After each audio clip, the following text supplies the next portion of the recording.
Bapak Ibu silakan duduk. Shalom. Dua kesaksian tadi menyegarkan kita, amin. Menyegarkan kita, memberitahukan bahwa Tuhan itu luar biasa. Dia memelihara kita, tapi Dia juga bikin janji, dan janjinya itu ditepati. Amin. Dan oleh sebab itu, hari ini saya berterima kasih kepada Bapak Gembala yang telah mengizinkan untuk hari ini bisa hadir satu kali lagi. Jangan bosan. Kita bisa berjumpa lagi itu dalam izin Tuhan. Dan pada waktu Tuhanlah kita hidup, duduk, berdiri, dan berjalan. Oleh sebab itu kita mensyukuri. Hari ini kita mau lihat tentang bagaimana perang. Ibu Gembala sudah satu langkah dapat menikmati kemenangan. Bagaimana menanti jawaban Tuhan. Ya. Terus Ibu Maria, ya. Namanya ibu-ibu nama Maria ini selalu menang, toh. Nah, Bapak Ibu yang dikasihi dalam nama Tuhan Yesus Kristus, hari ini kita mau renungkan dari kebiasaan bangsa Israel. Kebiasaan bangsa Israel itu banyak. Dia suka makan anggur, ya. Kebiasaan bangsa Israel banyak.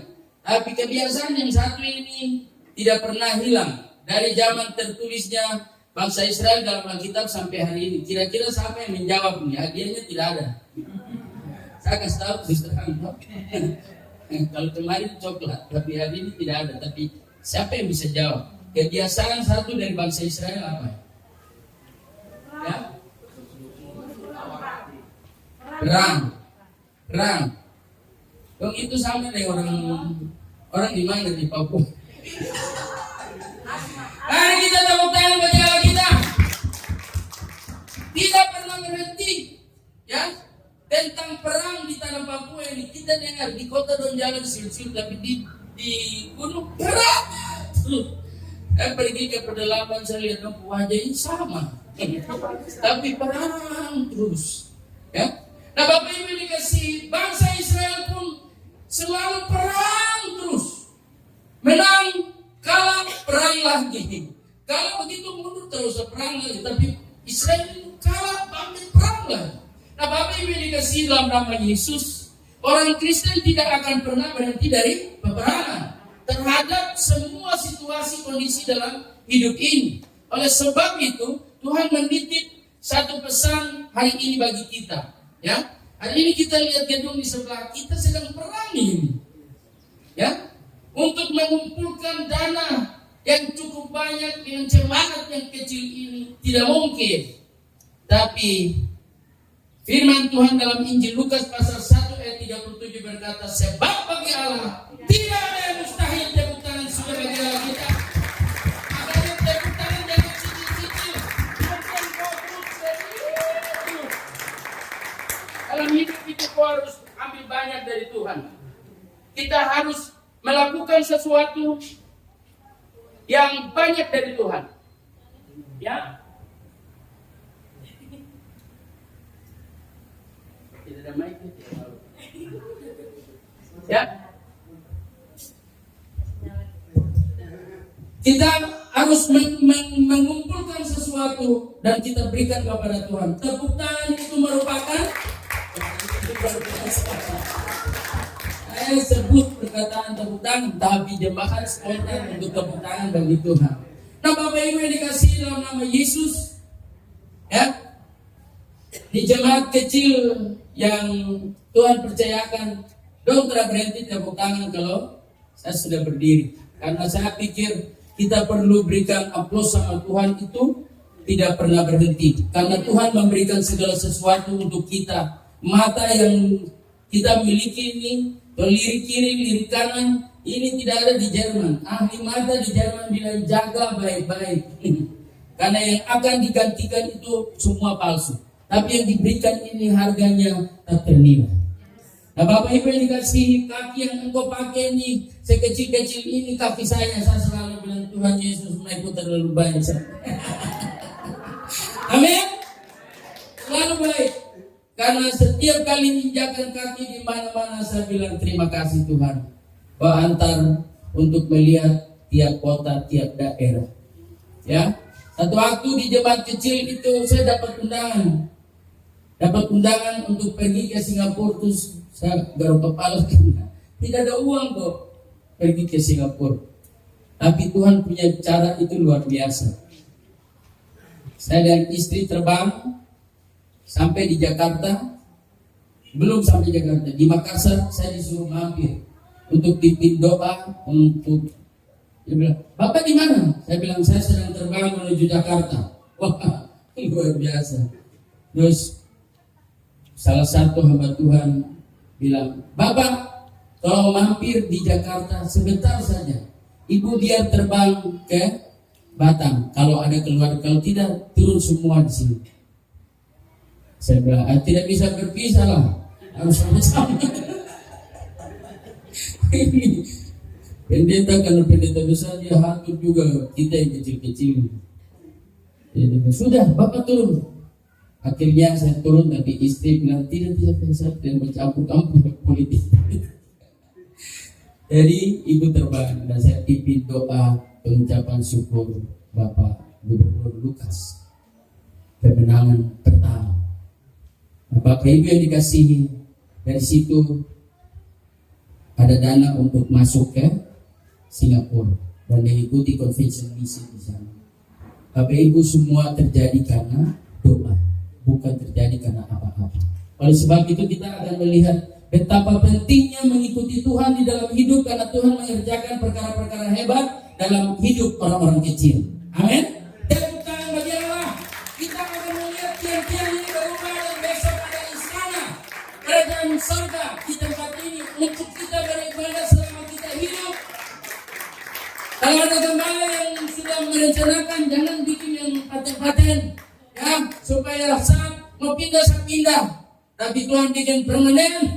Ibu bekerja permanen, supaya Bapak permanen. Karena rencana Tuhan bukanlah rencana kita. Nah, Bapak Ibu yang dikasihi, bangsa Israel sudah ikut perang. Sebelum kita dengar perang kemarin ini, dia sudah perang. Sudah perang lama, ratusan tahun, ribuan tahun dia sudah perang. Dia sudah dibekali cara perang, cara bagaimana orang kalah dan cara bagaimana orang menang. Dia sudah pelajari. Sehingga kalau hari ini dia mulai hitung-hitung senjata peluru yang ditembakkan ke arah Israel oleh Hamas, dia sudah tahu. Sehingga waktu dia tekan, ya, wisatawan turis-turis yang datang termasuk Indonesia, ada satu ibu pendeta bilang, kami lihat rudal-rudal itu seperti kembang api.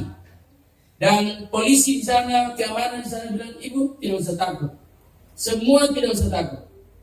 Karena semua sudah diamankan oleh angkatan bersenjata kami. Ibu boleh menikmati semua situs di sini. Tepuk tangan bagi Allah. Dia sudah memang perang, sehingga dia tahu bagaimana mengalahkan musuh. Kalau kita mendapat tantangan, jangan mengeluh, karena itu bagian dari latihan. Latihan supaya kau kasih tahu sama yang belum latihan. Amin. Iya, jadilah Ibu Maria sudah latihan di balik. Amin. Ibu Maria bertepuk tangan nih. Nah, Bapak Ibu yang dikasihi dalam nama Yesus, kita dilatih untuk kita melihat kemenangan yang sesungguhnya. Karena kegagalan seorang Michal, penulis buku, katakan bahwa seorang pemenang sejati bukanlah tidak pernah gagal, tapi seorang pemenang sejati tidak pernah menyerah. Dan jangan berjalan. Jangan pernah menyerah untuk kegagalan. Jangan pernah menyerah untuk kegagalan. Karena Tuhan mempersiapkan kemenangan yang sesungguhnya. Dan engkau akan jalan santai saja. Karena engkau melihat kemenangan dari yang satu kepada kemenangan yang lain. Kalau sebab itu kita berkata bahwa bagian yang pertama orang-orang yang menang di dalam Tuhan adalah hal yang pertama, yaitu dengar suara Tuhan. Lihat di dalam ayatnya yang pertama, ayat 1 bagian A. Alkitab berkata kepada kita Bagaimana kita dapat menang dalam menghadapi tantangan setiap peperangan kita? Yaitu kemenangan yang diberikan karena kita dengar perkataan Tuhan. Yosua adalah abdi Allah dan dia menyampaikan kepada bangsa Israel. Kemudian berfirmanlah Allah kepada Yosua, janganlah takut dan janganlah tawar hati. Begitu kita melihat penyakit tumor, kita mulai mundur. Begitu ada benjolan sedikit, langsung semangat putus. Orang tanya, shalom ibu. Loh kok yang sana mana? Loh, karena dokter bilang, itu ada benjolan. Jelaskan dokter juga ini. Dijelas benjolan. Wah, ibu langsung bilang, wah ini bagaimana? Ya, jangan kata orang, tapi belajar dengar firman. Firman bilang jangan takut, jangan tawar hati, karena dia aku ada jalan keluar. Bagi Allah tidak ada yang mustahil. Catatan-catatan Tuhan menjadi goresan dalam hati dan hidup kita. Bukankah ibu terkasih, ibu Selfie telah menang? Amin. Ya, kita kembali baru renungkan, tahun itu lupakan dia sudah ini. Karena Tuhan berikan kemenangan. Untuk kita lihat tahun-tahun yang baru. Bagaimana Tuhan mau menyertai kita. Kalau dulu Tuhan kasih kita menang, masakan tahun ini tidak menang. Berjalan dengan hamba Tuhan ini, Pak Pigome menuju ke hotel dan saya katakan, kita berdoa supaya tahun 2024 kita melihat satu kemenangan 75%. Kenapa harus 75%? Kenapa harus 75%? Saya tanya balik. Kenapa harus 75%? Ibu ini yang biasa jawab pas-pas. Ibu Selvi? Supaya sisanya kita lihat lagi tahun depan. Iya, karena tahun depan itu tahun 2025, jadi sisa 25%. Kita bertahan berjalan kita. Bapak Ibu dikasih hitungan Tuhan, bukan hitungan kita. Susah kita itu adalah susahnya Tuhan. Oleh sebab itu kita harus semangat. Percayakan semua yang kita perangi ini, biarlah Tuhan yang perang menggantikan kita. Bukankah Keluaran pasal 14 ayat 13? Ya, ayat 14 bilang Tuhan Allahmu akan berperang bagi kau pun untuk menonton saja. Amin. Bapak Ibu dikasih berapa hal penting yang kita lihat. Yang pertama, dengar perkataan Tuhan. Yang kedua, kita berkata bahwa masih tetap di ayat 1. Ayat 1 punya banyak berkas yang kita harus nikmati. Ayat 1 berkata kepada kita lihat bersama. Kemudian berfirmanlah Tuhan kepada Yosua, jangan takut dan jangan tawar hati. Yang kedua, sama-sama 1, 2, 3. Bawalah seluruh tentara dan bersiaplah. Majulah ke Ai. Ketahuilah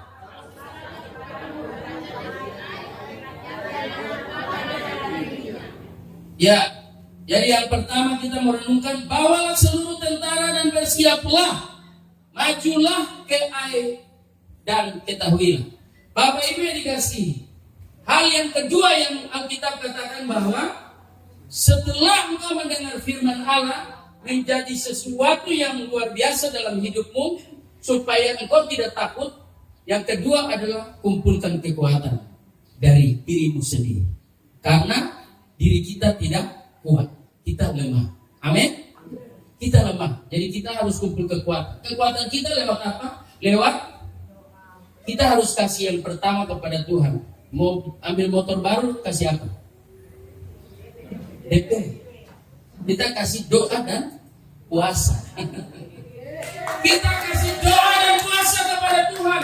Artinya kita serius, masalah ini serius, sungguh serius. Saya orang worship leader terbaik di dalam pelayanan karya Roh Kudus jemaat kecil yang saya pimpin, bernama Ibu Putri. Ibu Putri hari ini ada di Jakarta sudah 3 bulan.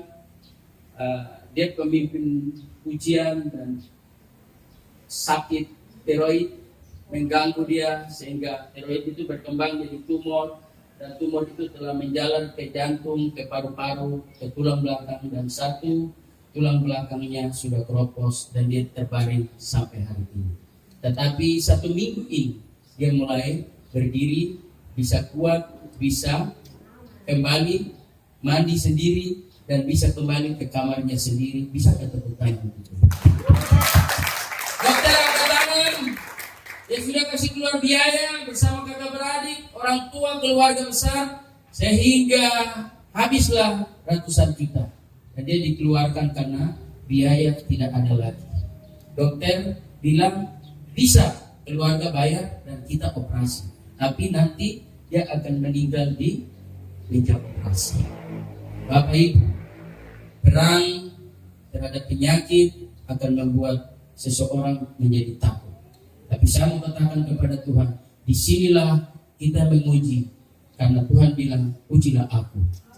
Bukankah aku akan membuka tingkap-tingkap langit dan kuasa dan otoritas Tuhan turun dan membuat engkau mengerti bahwa Tuhan tidak pernah tutup mata dan tidak menutup telinga untuk mendengar seruan orang yang percaya kepadanya. Dia akan memberikan otoritasnya untuk engkau mengerti bahwa dia bukan dewa, dia bukan patung, tapi dia Tuhan yang bergerak di dalam sendi-sendi kehidupan. Amin. Oleh sebab itu hari ini kita perlu melihat kekuatan dari Tuhan di dalam kehidupan kita adalah sesuatu yang berarti. Bagaimana kita mengerti penyakit lebih besar dari Tuhan Yesus? Bagaimana? Bagaimana kita mengerti langit dan bumi ini lebih kuat dari Tuhan Yesus? Bagaimana? Alkitab bilang langit dan bumi adalah tumpuan kakinya. Dan dia bertahta di atas.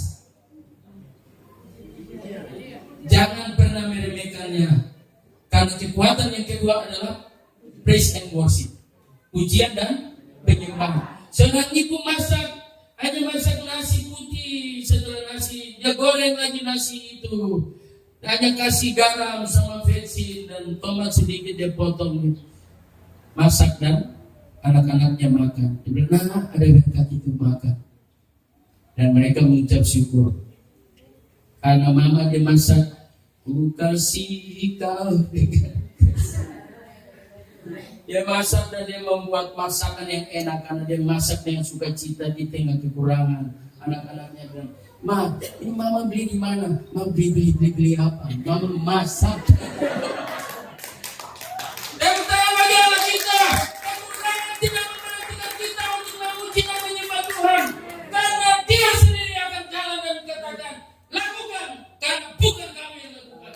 Nah, Bapak Ibu dikasih, hari ini bukan hari di mana kita mulai berdoa dan hidup dengan gaya tradisi agamawi. Tidak, saudara. Tradisi agamawi semua minta maaf, Pak Gembala. Ini tradisi agamawi. Kita masuk diatur semua kata-kata sampai pendeta juga terpegang Alkitab. Orang yang pegang Alkitab. Kamu khotbah di kau pegang Alkitab, bagaimana? Ada yang pegang Alkitab baru kau jalan santai.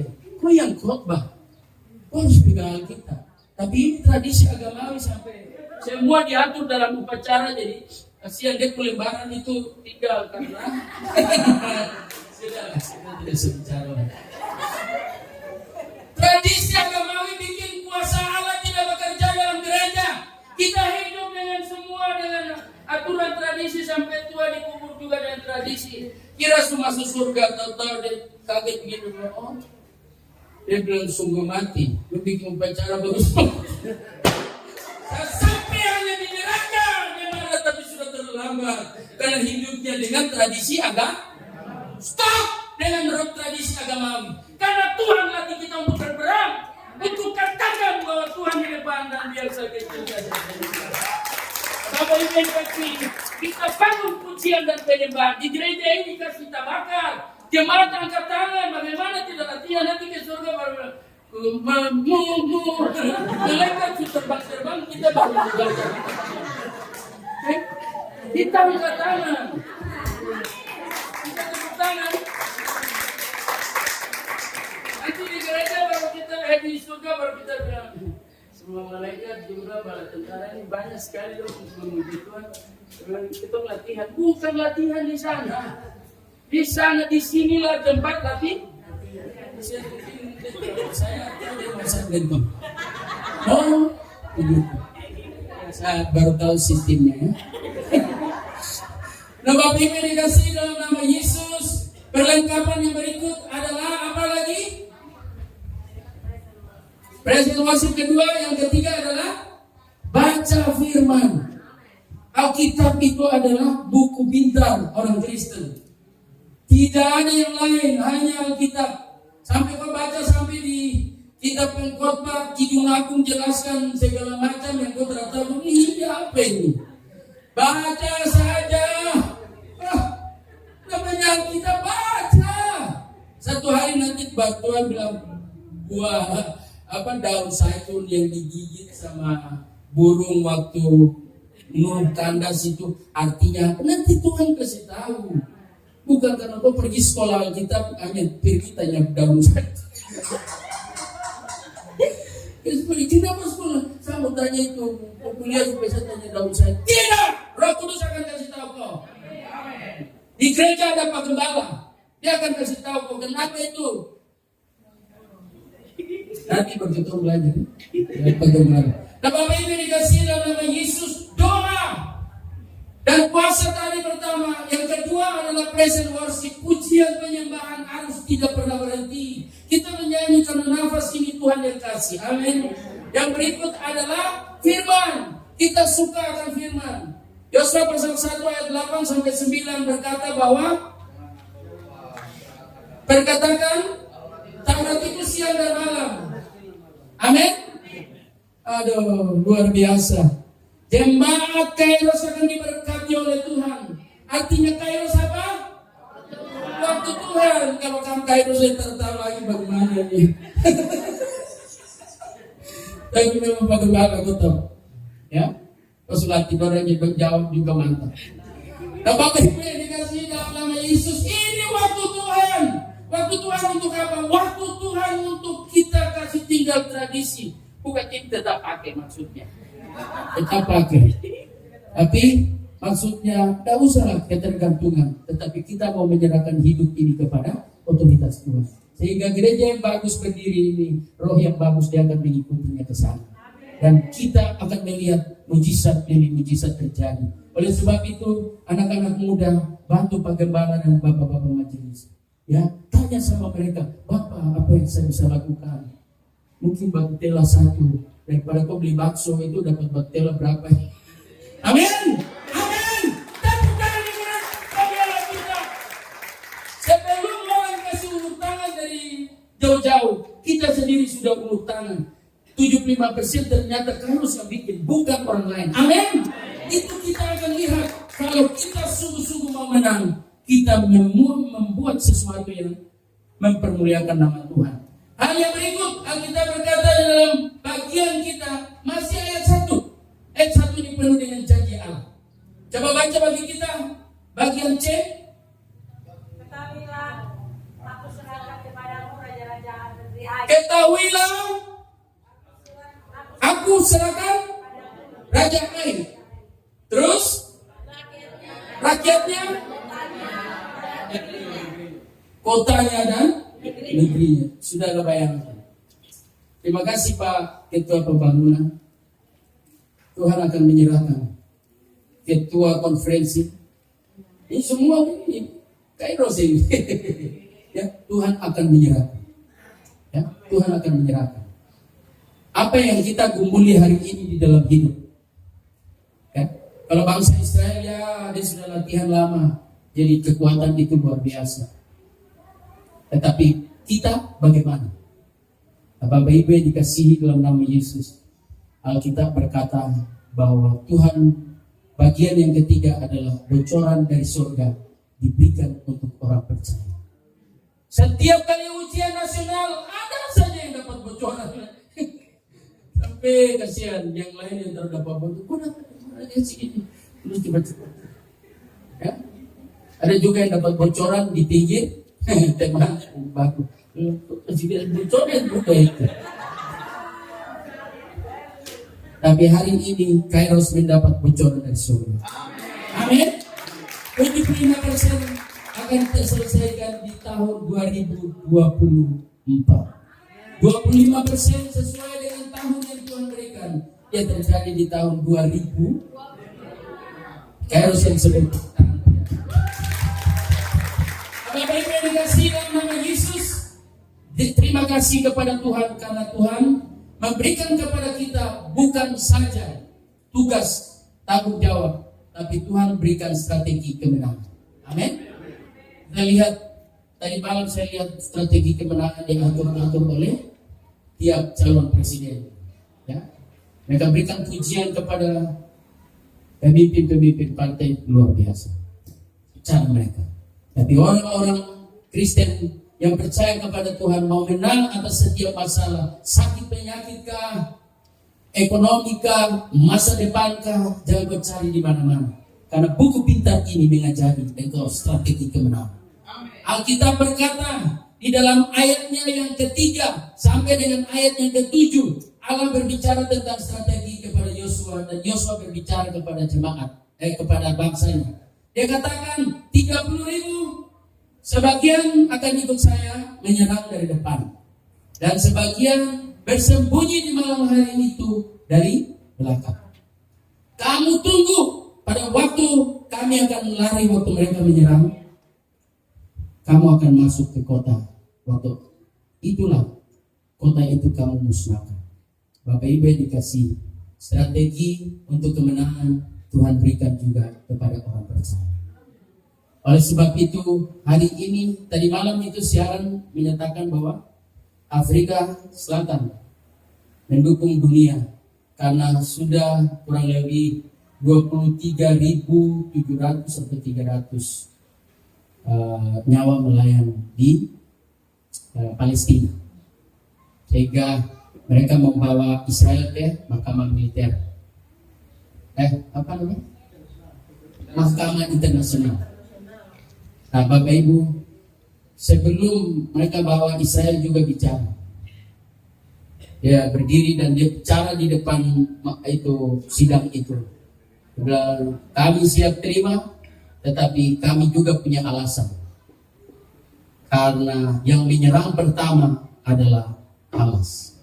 Kami tidak memusnahkan rakyat Palestina, tapi kami mau menyelamatkan rakyat Palestina dari Hamas.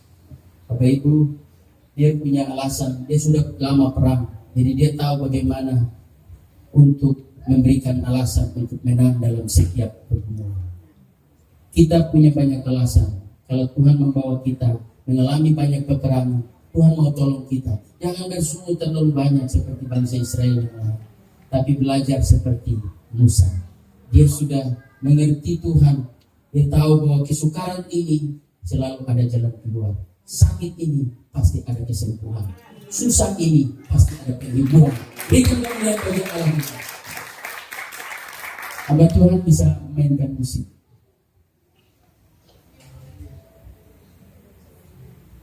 Bapak Ibu yang dikasihi dalam nama Tuhan Yesus Kristus, ada hal spesial yang Tuhan berikan di kitab Sefanya pasal 3 ayat 17. Dia berkata bahwa Tuhan ada di antara untuk memberikan kemenangan, karena dia ada di antaramu sebagai pahlawan yang memberikan kemenangan. Dia bersuka cita karena kamu. Tuhan bersuka cita. Jangan turunkan sukacita Tuhan dengan keadaan kita. Kita nyanyi satu lagu, saya akan nyanyikan.